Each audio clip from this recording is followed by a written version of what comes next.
இப்போ எங்க வீட்ல இருமுடி வச்சுக்கணும்னு எனக்கு ஆசை இருக்கும். ஆனா ஃப்ளாட் சின்னதா இருக்கும். இருந்தாலும் பரவால்ல. நீங்க இருமுடி வீட்ல தான் வைக்கணும் அப்டின்னா, ஆசைப்படுறது தப்பு இல்ல. இப்போ உங்க குரூப்ல ஒரு 18 பேர் இருக்காங்க, 20 பேர் இருக்காங்க, 30 பேர் இருக்காங்க, 40 பேர் இருக்காங்க. அப்போ என்ன குருசாமி என்ன பண்ணுவாரு, சில வசதிக்காக 40 பேர் ஒண்ணா ஒரே கோயிலுக்கு வந்திருக்கப்போ, அங்கேருந்து இருமுடி கட்டிக்கலாம் அப்படின்னு சொல்லுவாங்க. சொன்னாலும் பரவால்ல.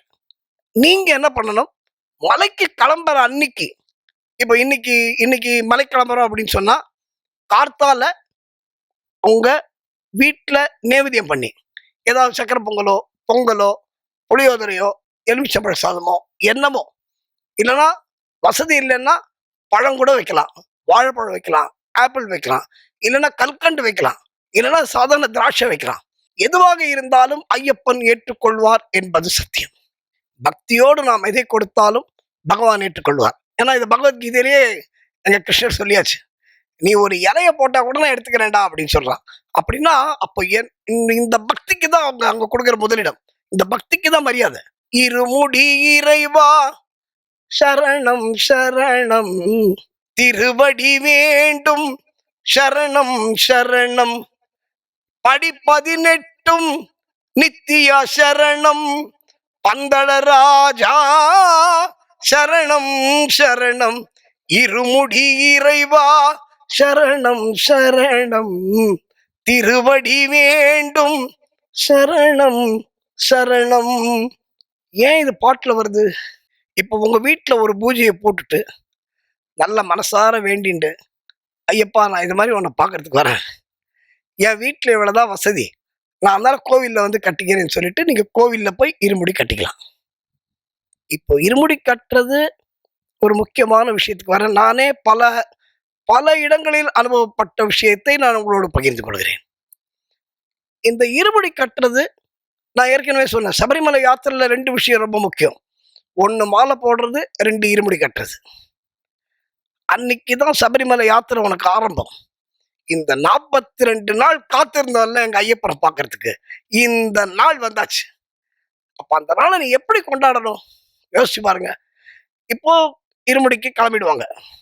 கிளம்பும் போது ஒரு தேங்காயை உங்க வீட்டு வாசல்ல உடைச்சிட்டு தான் கிளம்பணும். சார் எங்க வீட்டுல இருமுடி இல்லையா சார், கோவில்ல தானே சார் கட்டிக்கிறேன், அப்ப கோவில்ல தேங்காய் உடைச்சிக்கலாமா சார்? கூடாது சார். உங்க வீட்டு வாசல்ல நீங்க கிளம்பும் பொழுது உங்க வீட்டு வாசல்ல ஒரு தேங்காய் உடைக்கணும். எதுக்காக தேங்காய் உடைக்கணும்? ஐயப்பனுக்கும் இப்போ கருப்பசாமி கதைக்கு போவோம், ஒரு வரலாறுக்கு போவோம். ஐயப்பனுக்கும் கருப்பசாமிக்கும் ஒரு மிகப்பெரிய ஒரு நட்பு. நட்புன்னா அத மாதிரி ஒரு நட்பு. கருப்பசாமியோட பர்மிஷன் இல்லாம ஐயப்பனை பார்க்க முடியாதுன்னு எல்லாருக்கும் தெரியும். அதனாலதான் இன்னைக்கும் நீங்க சபரிமலைக்கு போய் பார்த்தா தெரியும், 18 படி ஆரம்பிக்கிறதுக்கு முன்னாடியே கீழே கருப்பசாமி சன்னதி இருக்கும். கருப்பசாமி கிட்ட உத்தரவு வாங்கணும். உத்தரவு வாங்கிட்டு போகணும். நீங்க நிறைய பேர் அது பண்றது இல்லை. அதுக்காக தான் அந்த தேங்காய் உடைக்கிறது. எதுக்கு, என்ன சார் சம்பந்தம் தேங்காய் உடைக்கிறது கருப்பசாமி ஐயப்பன், என்ன சார் இந்த ட்ரையாங்குலர் கன்ஃபியூஷன் அப்படின்னு உங்களுக்கு வரும். என்ன தெரியுமா அது? ஐயப்பன் மகிஷி சம்ஹாரத்துக்கு போகும் பொழுது ஐயப்பனோடு சிவனுடைய அம்சங்களாக பல வீரர்கள் ஐயப்பனோடு வந்தார்கள். அதுல முக்கியமான படை தளபதி கருப்பண்ணசாமி. எப்படி சூரசம்ஹாரத்துக்கு முருகன் போகும் பொழுது சிவன் தன்னுடைய அம்சமாக வீரபாகு தேவரை முருகனோடு அனுப்பி வைத்தாரோ, அதே மாதிரி மகிஷி சம்ஹாரத்துக்கு ஐயப்பன் போகும் பொழுது சிவன் தன்னுடைய பரிவாரமாக, தன்னுடைய ரெப்ரசன்டேஷனா, தன்னுடைய என்ன சொல்றது, தன்னுடைய சக்திகளை கொடுத்து அந்த கருப்பசாமியை ஐயப்பனோடு அனுப்பி வைத்தார் என்பது ஐதீகம்.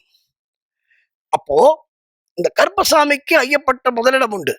இதுக்கு ஒரு ரொம்ப சுவையான கதை ஒண்ணு இருக்கு. அதை நான் பின்னாடி உங்கள்கிட்ட வரும்போது நான் பகிர்ந்து கொள்கிறேன். இப்போ இந்த கருப்பண்ணசாமி கிட்ட உத்தரவு வாங்கறதுக்கு வீட்டுல தேங்காயை உடைச்சிட்டு போகணும்.